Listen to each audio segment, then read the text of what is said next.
Eh bien, salut à tous, amis de la science et de la high-tech. Bon, comme vous l'avez vu dans le titre, cette vidéo est un petit peu différente des autres. Vous êtes nombreux depuis le lancement de la chaîne à réclamer des vidéos où on explore des sujets plus en profondeur. Eh bien, on vous a écouté et c'est avec plaisir que mon équipe et moi-même vous proposons ce focus sur le plastoc. Le plastique, quoi. D'ailleurs, j'en profite pour vous dire que sur mon autre chaîne, Poisson Fécond le coup, eh bien, on sort au même moment une vidéo sur le plastique. Si on crée une ville entièrement avec tout le plastique qui pollue la planète, qu'est-ce que ça donnerait? Bref, vous pourrez aller voir ça. Et puis, comme plus on est fou, plus on rit, j'ai fait appel à un collègue youtubeur. Il est aussi très sensible aux questions écologiques et géopolitiques. J'ai nommé Doc7. Bonjour à tous, ravi de participer à cette vidéo. Alors déjà, pour ceux qui me connaissent pas, je m'appelle Doc7 et je tiens une chaîne d'éducation divertissante, un petit peu comme Poisson Fécond finalement, peut-être un petit peu plus axé géopolitique, histoire ou même géographie. Et ouais, en effet, hein, comme l'a dit Chris, je suis particulièrement sensible à l'écologie et à la pollution au plastique. Parce que bon, c'est pas pour être alarmiste, mais est-ce que vous saviez que 250 kilos de plastique sont déversés chaque seconde dans l'océan? Chaque seconde. En même temps, William, dans ta dernière vidéo sur les faits surprenants sur eh bien l'océan, bah tu en parles, donc quelque part ça nous rejoint. Clairement, et est-ce que tu savais justement, Chris, que tout ce plastique a même créé un continent de plastique dans le Pacifique qui fait 3 fois la taille de la France? Ok, ça vend pas du rêve, hein, on est bien d'accord, mais je trouve que c'est un sujet passionnant à explorer. Et j'irai même plus puisque d'ici 2050, le poids des déchets dans l'eau sera plus important que celui de tous les poissons. La poiscaille comme moi, etc. Alors déjà qu'aujourd'hui on mange des poissons qui sont en partie contaminés par les particules de plastique, si ça continue, demain on ne pourra plus en manger du tout sans risquer d'être intoxiqué. Et il faut revenir au mois de mars pour vous trouver un exemple, puisque une baleine a été retrouvée morte aux Philippines avec 40 kilos de plastique dans le ventre. Selon les scientifiques qui l'ont examiné, c'est la plus grande quantité de plastique jamais retrouvée dans une baleine. En même temps, 40 kilos de plastique dans une sardine, ça aurait fait beaucoup. Alors bon, la question est désormais de savoir si nous ne sommes pas sous la menace d'une apocalypse de plastique. Est-ce qu'on est tous voués à crever à cause de ce matériau qui est quand même vachement utile et omniprésent dans notre quotidien? Ou y a-t-il une solution pour sauver la planète? Eh bien c'est ce que nous allons essayer de voir dans ce focus avec Doc7. William, je te laisse annoncer le générique. Eh bien, générique.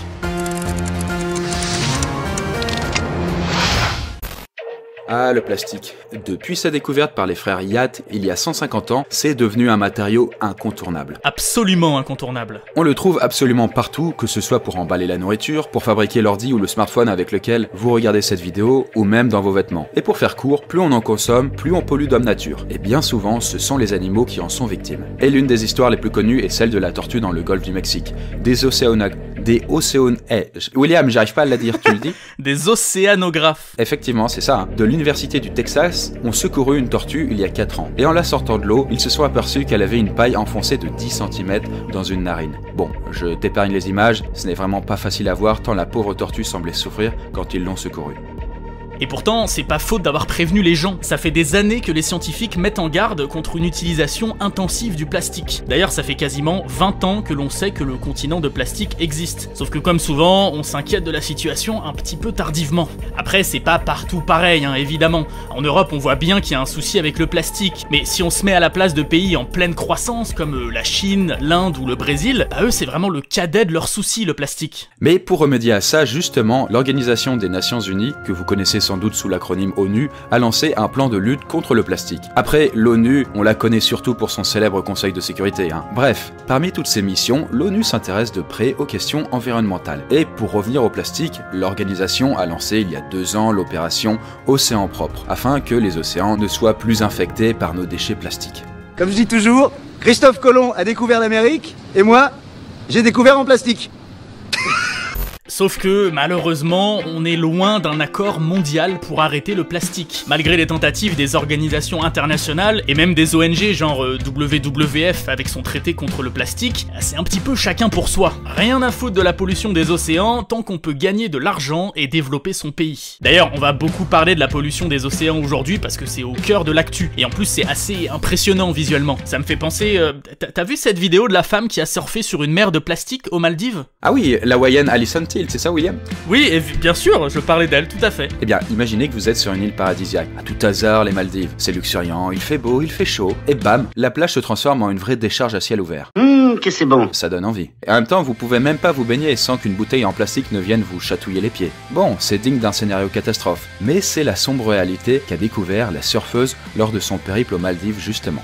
Au final, elle a réussi son coup. Elle est parvenue à montrer concrètement que le plastique, même si ça facilite la vie et que c'est pas cher, eh bien ça peut vite transformer un havre de paix en véritable enfer. J'ajouterais même que dans les années 90, les ordures allaient dans des fosses spécialement construites. Et avec le développement du tourisme, elles ont vite débordé et aujourd'hui, tout se retrouve à la flotte. C'est dans l'eau, c'est dégueulasse. Et s'ils ne sont pas déversés dans la nature, les déchets sont tout simplement incinérés. Je ne suis pas le feu, je suis le feu puissant. On m'appelle l'incinérateur ambulant pour le bonheur. Sauf que tu dois le savoir, hein, Chris, incinérer du plastique, eh ben ça produit des fumées hyper toxiques et ça libère plein de produits bien agréables comme le mercure, l'amiante ou encore le plomb. Oui, ça me donne l'eau à la bouche tout ça. Enfin bon, autant d'éléments dangereux qui s'infiltrent par la suite dans le sable et forcément contaminent l'eau. En tout cas, si l'on peut pas forcer les pays à polluer moins, certaines institutions ont déjà pris les devants et mettent en place des mesures anti-plastique. C'est le cas de l'Union Européenne qui a décidé de bannir sacs, pailles et couverts en plastique d'ici 2021, et comme la plupart des pays de l'Union Européenne semblent d'accord sur ça, bon bah c'est déjà un premier signe positif, t'en penses quoi? Oui William, en même temps faut dire ce qui est, hein. Même si ça fait 2 ans que la France a interdit les sacs plastiques à usage unique, le bilan est loin d'être glorieux. Donc ok, ils ont disparu des grandes surfaces, mais si tu vas au marché et dans les petits commerces, je peux t'assurer qu'on te les propose toujours. Bon, je te l'accorde, on n'est peut-être pas exemplaire, voire même un petit peu laxiste, mais faut bien avouer que les initiatives sont là. Après, tu as raison, il faudrait multiplier ces essais écologiques et surtout, réduire notre consommation de plastique au final. Il est sans doute là le problème, puisque l'ONU estime que 10 tonnes de plastique sont produites dans le monde chaque minute. Et sur ces 10 tonnes, combien sont vraiment recyclées? Oui, c'est à peine 10%, et si on oublie les plastiques incinérés, le reste des ordures termine donc sa vie dans les décharges, les océans et la nature. Sublime. Mais pour éviter ça, on aurait tout intérêt à mettre le paquet sur le recyclage. Parce que bon, à ce rythme-là, la planète ne va pas tenir longtemps. Séparer le carton du verre et mettre les emballages plastiques dans la poubelle jaune, ce sont des gestes simples qui peuvent parfois beaucoup aider. Par contre, attention à ne pas confondre tri sélectif et recyclage. C'est vraiment pas pareil. Oh non, c'est pas pareil. Le tri sélectif, c'est l'étape avant le recyclage dans les usines de traitement de déchets. Là, je te parle de recyclage intensif, comme en Asie et en Afrique. Vous le savez peut-être pas, mais la plupart des pays du Nord, donc la France, l'Allemagne, le Canada, les États-Unis et bien d'autres, envoient leurs déchets dans d'autres pays. Tu vois un peu où je veux en venir? Ouais, mais qu'est-ce qu'on peut y faire? Si on me cherche, je suis chez Mo.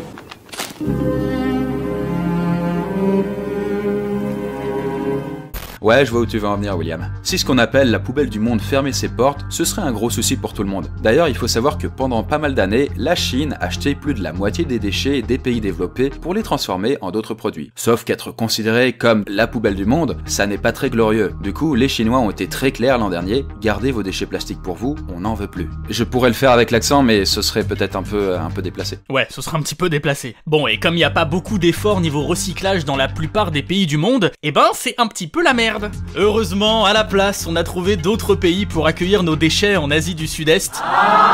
Désormais, c'est en Indonésie, en Thaïlande et en Malaisie qu'on envoie les bouteilles d'eau vides, les bidons de lessive et les emballages alimentaires. Surtout que ces pays n'ont pas été choisis pour leur technique de recyclage miraculeuse. En fait, dans ces pays, la loi n'est pas aussi contraignante niveau préservation de l'environnement que chez nous. Du coup, faut pas vous étonner si, en vous baladant, vous tombez sur une décharge à ciel ouvert, une décharge sauvage quoi. Le traitement des déchets là-bas y est très limité et les paysages d'Asie du Sud-Est sont très souvent défigurés. Après, ne soyons pas défaitistes non plus, on peut encore changer les choses. Pour ça, il faut aider les gens à changer leur comportement vis-à-vis du plastique. Par exemple, plutôt que d'acheter des bouteilles d'eau au supermarché, il faudrait plutôt utiliser des bouteilles en verre et boire l'eau du robinet. Et si vous aimez les tortues et les poissons, évitez de boire avec une paille, ça leur rendrait un grand service. Effectivement, et on va continuer sur les conseils de grand-mère, puisque avec les beaux jours qui reviennent, ça va être l'heure des pique-niques. Là-dessus, plutôt que d'utiliser des assiettes ou des couverts en plastique, eh ben vaut mieux opter pour du carton ou même des couverts à base d'avocat, dont on avait déjà parlé. C'est stylé et puis ça va préserver la planète quoi. Bon, après, je ne sais pas si ces petits gestes à notre échelle vont révolutionner le monde, mais ça peut prouver que les mentalités évoluent dans le bon sens. D'ailleurs, certains n'hésitent pas à engager des actions de grande ampleur comme le projet Ocean Cleanup, qui ambitionne de débarrasser l'océan des déchets plastiques. Rien que ça. En fait, ce projet a été lancé par le Hollandais Boyan Slat, afin de nettoyer le continent de plastique dont on vous parle depuis le début de la vidéo. Son idée est de déployer une trentaine de barrières flottantes en forme de fer à cheval dans le Pacifique Nord. C'est là où se trouve le continent de plastique. Avec ça, il espère pouvoir en nettoyer la moitié d'ici 5 ans. Fait quand même plaisir de voir que la jeunesse se mobilise pour sauver la planète. Vous savez qu'un robinet qui fuit peut gaspiller jusqu'à 7500 litres par an. éteindre ses lumières économiserait. De quoi alimenter Pittsburgh. Oui, bon, ça peut forcer le respect, mais c'est peut-être un peu trop ambitieux, vous allez voir. En fait, il y a pas mal de scientifiques qui disent que cette tentative n'est qu'une utopie et qu'elle est vouée à l'échec, vu la quantité de déchets à récupérer. On parle quand même de trucs qui sont gigantesques. D'autant plus qu'on vient de se rendre compte qu'une énorme quantité de tous ces déchets plastiques ne sont pas en surface, mais bien dans les abysses des océans, donc beaucoup plus difficiles à récupérer. Bon, en même temps, William, j'ai envie de te dire, si on les voit pas, c'est que c'est bon. Je veux dire, c'est comme quand on enterre nos déchets plastiques. On les voit plus, le problème est réglé, non? Si seulement ça pouvait être aussi simple. Bon, du coup, selon ces mêmes scientifiques, la solution est à trouver directement chez les entreprises. Et comme l'écologie est à la mode en ce moment, et que la plupart des entreprises, bien, veulent la meilleure réputation possible, certaines ont déjà décidé de s'engager pour la planète. Tout à fait, c'est le cas de Total, Veolia Suez et d'une trentaine d'autres multinationales liées de près ou de loin à l'industrie du plastique. Après, on est d'accord, hein, quand on parle de Total et compagnie, c'est peut-être plus un effet de vitrine juste pour se donner une jolie devanture plutôt qu'un véritable engagement politique, on va dire. Oui, ça c'est sûr et certain, mais en tout cas, ces entreprises ont créé une fondation pour développer le recyclage, la gestion et le traitement des déchets. Le montant total des investissements devrait dépasser 1,5 milliard d'euros. Bon, tu vois, il est aussi un peu là le problème. Depuis le début de la vidéo, on explique que les institutions internationales comme l'ONU essayent de lutter contre la pollution au plastique et à chaque fois, on voit que les pays, eh bien, ne jouent pas le jeu. Du coup, la solution est de se tourner vers les entreprises pour sauver la planète. Bon, si elles y parviennent, je serais très content, mais du coup, au niveau des pays, eh bien, ça sert à quoi la politique? Parce que ce serait pas un peu leur rôle d'agir pour la planète? On ne les a pas élus pour ça, dans un certain sens. Ah bah ça, c'est sûr que je vais pas te contredire sur ce point. L'écologie a longtemps été reléguée au second plan dans le débat politique, alors qu'elle est tout aussi importante que les autres sujets, si ce n'est plus. Mais j'ai une bonne nouvelle, le gouvernement français semble avoir un petit peu tenu compte des mouvements écologiques de ces derniers mois en créant le Pacte national pour les emballages plastiques. Le gouvernement a réuni 13 grandes entreprises et 2 ONG pour lutter contre la pollution plastique. Bon, et les grandes entreprises, bah on peut les compter à l'appel. Mais ce dont on aurait besoin, c'est surtout que les enseignes de la grande distribution s'engagent dans leurs magasins. C'est quand même là que l'on consomme le plus de plastique dans la vie de tous les jours. Sache que Auchan, Carrefour, Casino, Franprix, Monoprix et Système U se sont tous engagés à investir dans le recyclage des plastiques. Selon le gouvernement, l'idée est de créer une sorte de cercle fermé où le plastique serait toujours réutilisé et ne se transformerait jamais en déchets. Est-ce que vous voulez des sacs? Meurtrière! On veut pas que les sacs plastiques finissent dans la mer, ça étouffe les bébés phoques! Ouais, on se débrouille!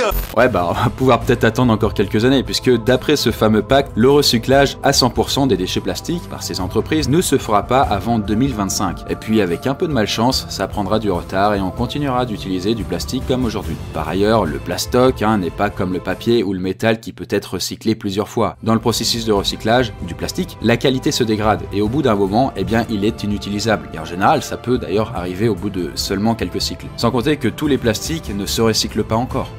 Ah, un petit peu d'espoir quand même. Du coup, pour ne plus être dépendant, il faut d'abord réussir à ne plus en produire. Ensuite, dès qu'on aura trouvé une solution solide et pérenne, on pourra se débarrasser de tous les plastiques. Après, j'ajouterais quand même qu'il y a de plus en plus d'entreprises qui sont en train d'inventer des nouveaux plastiques, des bioplastiques. J'en connais certains qui sont faits à partir de pommes de terre non comestibles ou même à partir d'algues. Et c'est quand même, notamment pour les algues, assez facile à produire puisque les machins, tu les fais pousser au large dans la flotte. En plus, ça va récupérer le CO2 et ça va produire de l'oxygène. Et puis paf, vous avez des bioplastiques qui, si vous les balancez dans la nature, deviennent du compost et puis disparaissent. Ça, c'est quand même un bel espoir. Alléluia, allons investir là-dedans.